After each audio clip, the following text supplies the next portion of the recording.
Bonjour les amis, nouvelle vidéo aujourd'hui pour parler de Florent Philippot qui a pris la parole par rapport à encore une énième folie du couple Macron, une énième démonstration bien sûr que nous avons un couple diabolique et totalement taré bien sûr à la tête de l'État au moment même où le monde frise une troisième guerre mondiale, au moment où le monde vit peut-être sa plus grande instabilité depuis la seconde guerre mondiale, eh bien eux font mumuse et bien sûr avec l'argent public, mais cela est bien sûr lié à l'affaire Brigitte Macron. Mais juste avant d'écouter Florent Philippot, n'oubliez pas comme d'habitude, j'ai besoin de votre soutien, alors n'hésitez pas à vous abonner, le pouce, le commentaire, le partage et le boost de la vidéo si cela est disponible.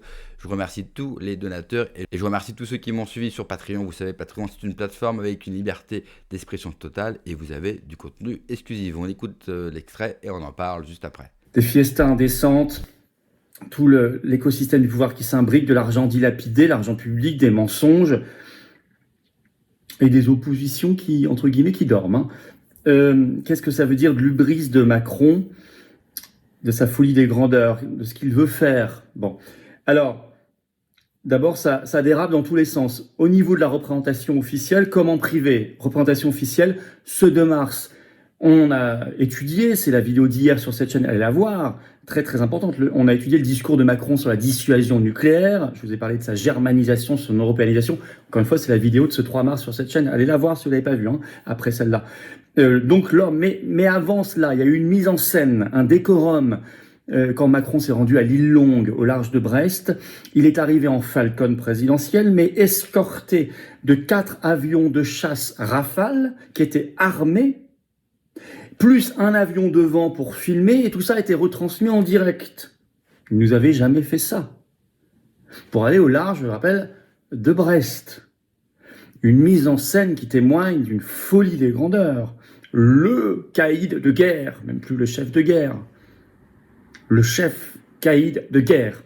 Hubris. Alors le coût, je rappelle que rien que le Rafale, chaque heure pour un Rafale, c'est 20 000 € d'argent public. Là, il y en avait 4 qui l'accompagnaient. Aller, retour, etc. L'avion qui prenait les vidéos. Enfin, je ne sais pas combien coûtait cette opération, mais extrêmement cher. Extrêmement cher. Ça, c'est en public. En privé, vous n'êtes peut-être pas au courant, il y a eu un article réel dans la presse française et un écho ailleurs. Et pourtant, ce 26 février au soir, c'est pas vieux, à l'Élysée, une drôle de soirée. Macron a remis lui-même la Légion d'honneur au PDG de CMA-CGM, Rodolphe Saadé, qui est aussi un patron de presse, vous le savez. Et il a été promu au grade d'officier de la Légion d'honneur. Il était déjà chevalier. Alors, vous avez un article de Challenge qui en a parlé le 27 février. Il n'y en a pas beaucoup d'autres, qui explique que c'est devant, je cite, un parterre de chefs d'entreprise et de responsables politiques de premier plan. Mais ça va plus loin que ça, il y avait tout le gouvernement. Alors, Politico, d'abord, dans une brève, le 27 février, on avait parlé, voilà ce qu'il déjà avait écrit. À la vue du balai de véhicules ministériels aux abords du palais de l'Élysée, sur les coups de 19h, on a d'abord cru qu'un premier conseil des ministres du nouveau gouvernement avait été convoqué en catimini suite au remaniement. Que nenni, l'objet de cette agitation n'était autre qu'une cérémonie en l'honneur de Rodolphe Saadé. Le patron de CMA-CGM recevait des mains d'Emmanuel Macron lui-même les insignes d'officier de la Légion d'honneur devant un parterre d'environ 175 invités triés sur le volet à l'Élysée. Vous payez, messieurs, dames, nous payons. Parmi eux, Bernard Arnault, Jean-Laurent Bonnafé, patron de BNP, Alexandre Bompard, Carrefour, Jérôme Sédou, Pathé, Sébastien Lecornu, Premier ministre, une bonne partie des poids lourds du gouvernement, sans oublier les représentants du patronat, Patrick Martin, le MEDEF, Patricia Barbizet, l'AFEP, ainsi que des communicants, Stéphane Fuchs, Havas, Anne Méo. Alors, le article de Challenge du 27 février explique encore plus en détail cette soirée de folie à l'Élysée. Je cite: Emmanuel Macron a vanté durant un discours d'une vingtaine de minutes les louanges de ce PDG qui porte cette ambition avec beaucoup d'audace, de vision, de résilience aussi. Un dirigeant qui prend sa décision à l'instinct, en consultant, et d'abord votre sœur Tania, votre miroir, et la directrice générale du groupe, mais en vous fiant toujours à votre pulsation intime, a dit Macron. Rodolphe Saadé avait choisi de réunir un peu moins de 200 personnes. C'était 175, maintenant c'est un peu moins de 200, ça ne cesse d'augmenter pour l'occasion. Avant un dîner ensuite, en plus petit comité, était présente à l'Élysée la fine fleur des grands patrons français, Bernard Arnault, PDG d'LVMH, accompagné de sa femme Hélène Mercier-Arnault, a pu croiser Alexandre Bompard, dans lequel CMA-CGM a pris 4%. Carrefour, le producteur Stéphane Courby, dirigeant de Love Group, était de la partie, comme Éric Trappier, PDG de Dassault Aviation, le président du MEDEF, était lui aussi de la cérémonie côté communication.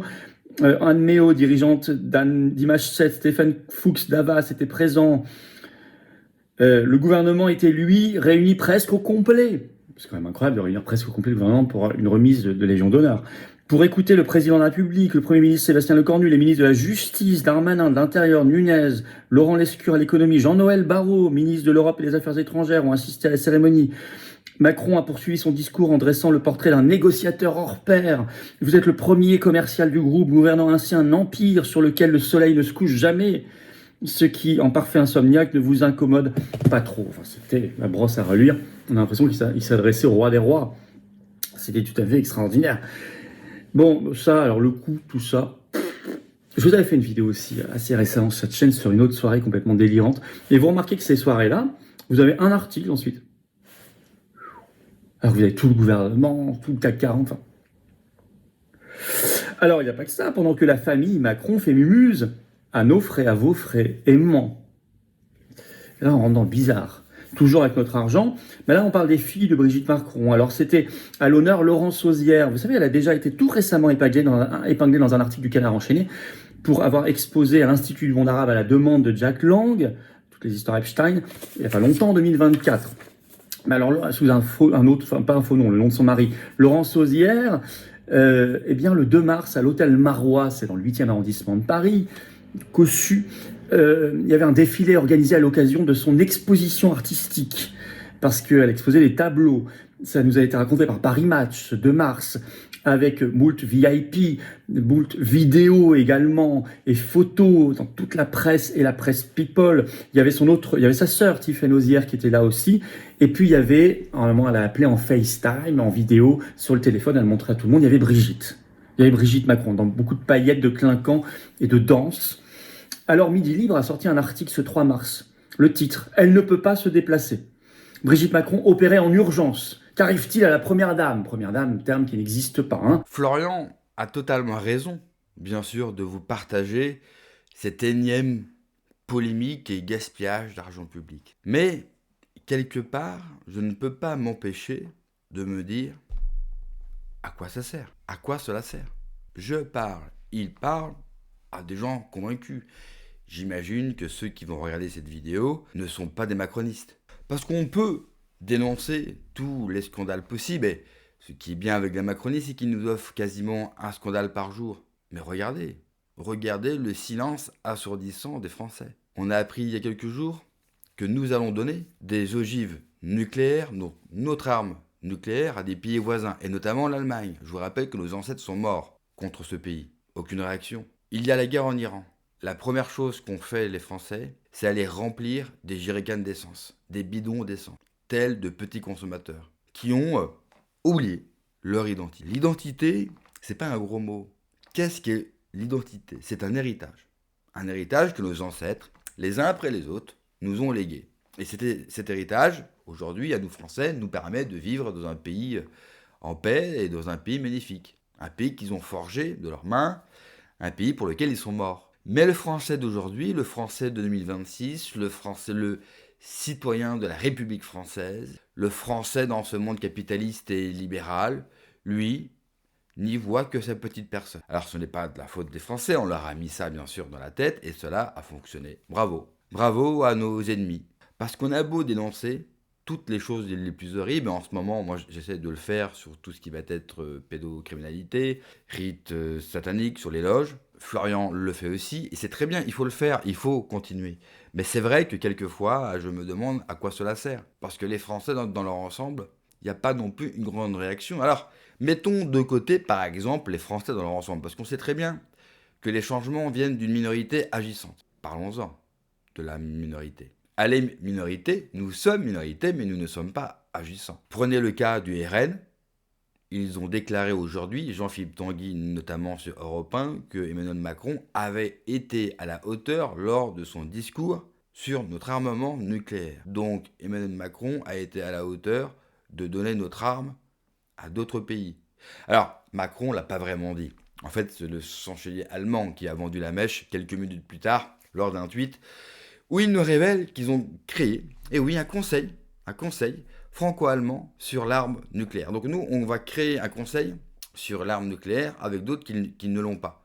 Il n'y a que nous qui la possédons. Donc automatiquement, vous savez comment cela va finir.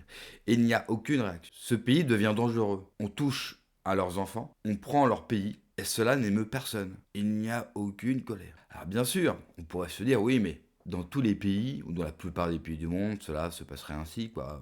Le français n'est pas plus différent que les autres. Faites ça dans des pays asiatiques, par exemple. Essayez. Imaginez Trump dire, bon allez, finalement, l'arme atomique, je pense que ça serait sympa que le Canada, que la Colombie, en gros, que toutes les Amériques la possèdent avec nous et qu'on la partage. Vous pensez qu'il va se passer quoi dans les rues américaines? Ça va être chaud, je pense.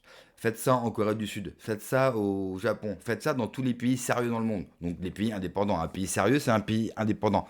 Peu importe le régime, on n'est pas là pour juger les régimes. Ce sont des pays indépendants. Imaginez la Russie, Poutine dire voilà, comme on est en conflit avec les Occidentaux, bah, notre arme atomique, on va la partager avec nos alliés, par exemple. Soyons fous. Remarque que si vous voulez vraiment avoir une troisième guerre mondiale, faites cela. Mais en France aujourd'hui, tout est possible. Tout est strictement possible. Plus aucune horreur ne surprend les Français. C'est comme si que toutes ces polémiques étaient une normalité. Je vais vous en citer une dernière avant qu'on se quitte. Accro aux soirées same-sex et à la 3-MMC, ce sont des drogues de synthèse. L'élu parisien Nicolas Jeannetet, qui menait la guerre contre la drogue, en achetait avec l'argent de ses mandats, donc des contribuables, donc avec votre argent. Celui qui souhaitait violer un migrant de 12 ans avec un chien est toujours élu. C'est pas une vanne, hein. Oui, parce qu'il s'est fait arrêter et on a retrouvé des documents. Donc il voulait violer un migrant de 12 ans avec un chien. Oui, parce que cet homme-là fait de la géophilie aussi. L'ex-directeur du parti Le Nouveau Centre détenait dans son téléphone et son ordinateur des vidéos de viol de très jeunes enfants, parfois des bébés, subissant des actes innommables ainsi que des contenus zoophiles. Les 3 juges l'ont condamné, écoutez bien, à 18 mois de sursis probatoire. Vous avez bien entendu, 18 mois de sursis. Je précise que c'est un grand ami et ancien conseiller de Rachida Dati. Ah, il est toujours conseiller à la mairie de Paris, juste pour info. Est-ce que vous pensez que les gens vont aller le chercher? Je n'encourage à rien, bien sûr. Parce que vous pensez que ça va émouvoir les gens. On peut balancer les plus grandes atrocités, les plus grands détournements d'argent public, vendre la souveraineté, l'identité, détruire ce pays. Et tout cela se fait dans un silence assourdissant. Tant qu'on peut toujours consommer. Après tout, la France, est-ce vraiment un problème? Merci d'avoir regardé la vidéo, les amis. N'oubliez pas, comme d'habitude, de vous abonner. Le pouce, le commentaire, le partage, le boost également. Prenez soin de vous. Que Dieu vous protège. Allez, ciao.